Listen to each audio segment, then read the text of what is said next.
I got one for you, Kyle. What do you I got? got one that I'm not going to lie, dude. I'm really serious about, okay? I'm excited. So listen, I spent a lot of time doing research on this specific conspiracy I want to share today.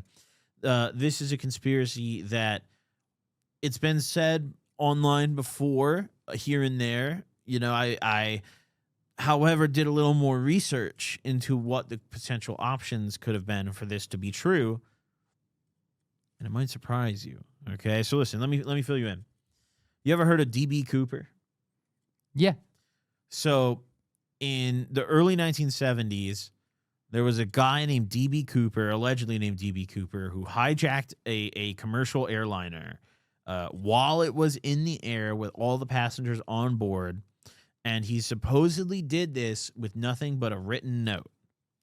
And this person, DB Cooper, was never actually identified. He was never arrested. They never found DNA that matched any living person from this DB Cooper figure. And he supposedly got away with his crime by jumping out of the airplane in the middle of the night, which we'll get to in a bit. So DB Cooper boards this flight from Portland to Seattle. Or, wait, was it Seattle to Portland or Portland to Seattle? It says Portland to Seattle. Portland to Seattle, pardon me. So he boards his flight in Portland. He gets on. He sits towards the front of the plane. And he's like every other passenger. This is back when flying was lit. So, like, they had to bring everyone a nice little glass of bourbon or something and, like, actually bring you something. Now you get your shitty little fucking pretzels that are, like, it's 4 pretzels in the bag. Mm-hmm. And, like, maybe they'll bring you a, like, small can of soda 3 hours into the flight. Yeah. You know, and then they're like, put it away, we land in 20 minutes, you know? Yeah. It's kind of brutal. But back then, they took care of you. So this guy's sitting in his seat. He's drinking a little bit of alcohol. You know, he's got a little glass. And he has a written note that he passes to the flight attendant that's serving him, right? The note says that he needs $200,000 in unmarked bills and 4 parachutes delivered to him as soon as the plane lands in Seattle. This flight attendant that gets the note takes the note, goes up to the front of the plane, supposedly, and tells the pilots to relay this to the ground so, like, they can contact authorities and get the ball rolling on this, right? Mm-hmm. So the plane, no one on the flight, like, he's not, like, he doesn't have a weapon out. He's not, like, physically threatening anyone. There's, like, no one else on the flight. None of the civilian passengers, like, had any clue this was going on the whole time. Okay. They land in Seattle, right?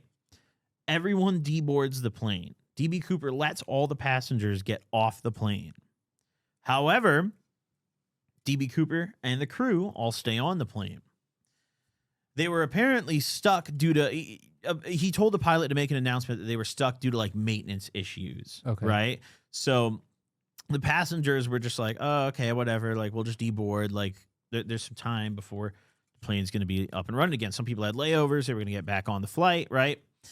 So DB Cooper, even once on the ground, was never even physically seen by a single person besides the crew on the aircraft, right?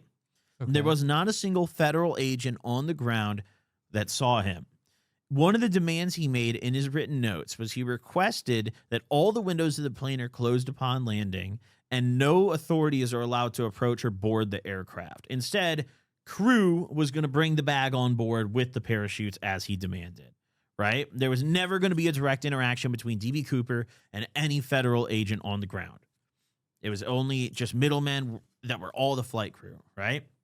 So federal authorities comply. You know, the feds bring a little duffel bag with $200,000 and they bring all the parachutes. They bring 4 parachutes for him.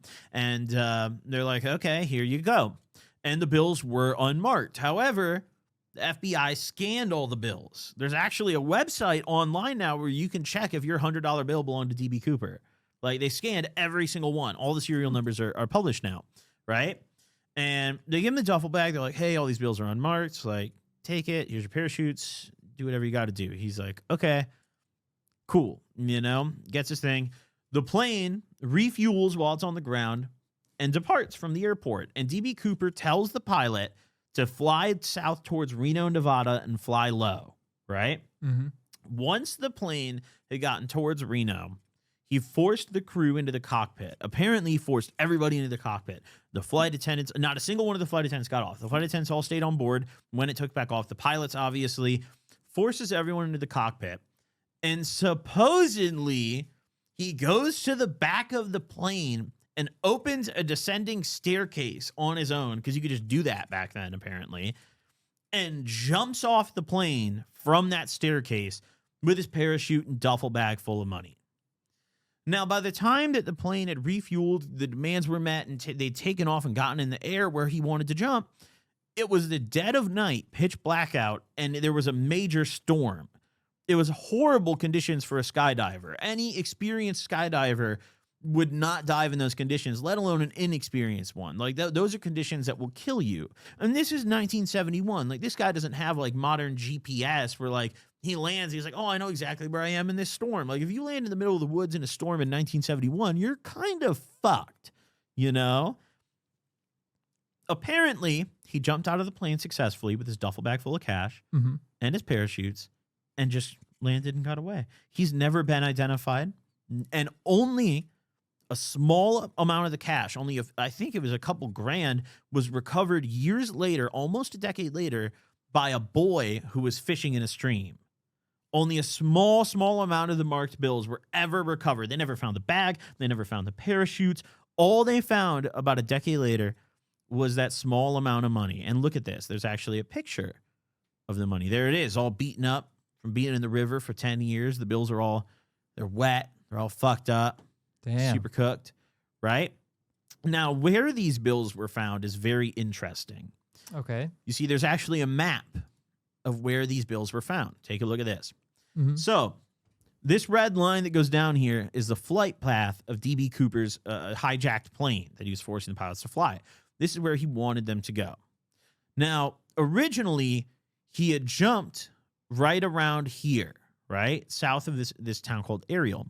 The FBI had suspected that it was possible that his bag had landed somewhere in this white circle on the map, right below Lake Merwin. Okay. The $5,800, and mind you, this red line, the white circle is a suspected area, but the red line is the confirmed flight path, right? The $5,800 that the boy recovered by the river was found nowhere near their flight path. Like, nowhere near at all. It's not even fucking close, right? It was found years later, but I don't think the river flows that direction.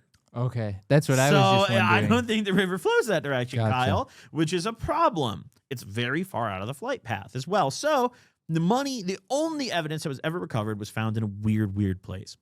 After the plane landed, once D.B. Cooper had allegedly jumped out of the back, obviously detectives stormed the plane. They start scanning it for evidence. No fingerprints were ever found of D.B. Cooper. His DNA was never found on the aircraft, and the cigarette butts that they recovered on board did not provide any DNA matches to people that they tried. As far as I'm aware, as far as I can find publicly, they never took the DNA of anyone on the flight crew.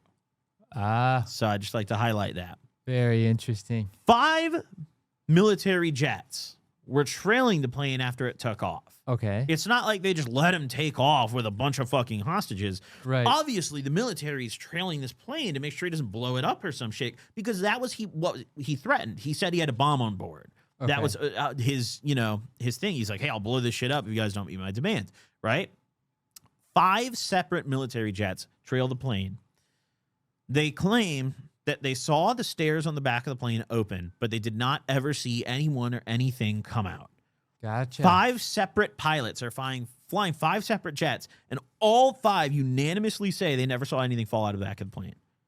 Not a person or even a bag, nothing. Interesting. But they were all trailing from far and could only see the back. There's no other side of the plane they could see. Yeah. Right? Now, I believe personally that D.B. Cooper never existed. He was not a real person, because this robbery was staged by the flight crew. They made up a fake individual, got a duffel bag full of cash on board, threw the duffel bag with parachutes off the plane, and recovered it later with a tracking device. Now, you might ask, in 1971, what fucking tracking device could they possibly have? GPS wasn't invented yet.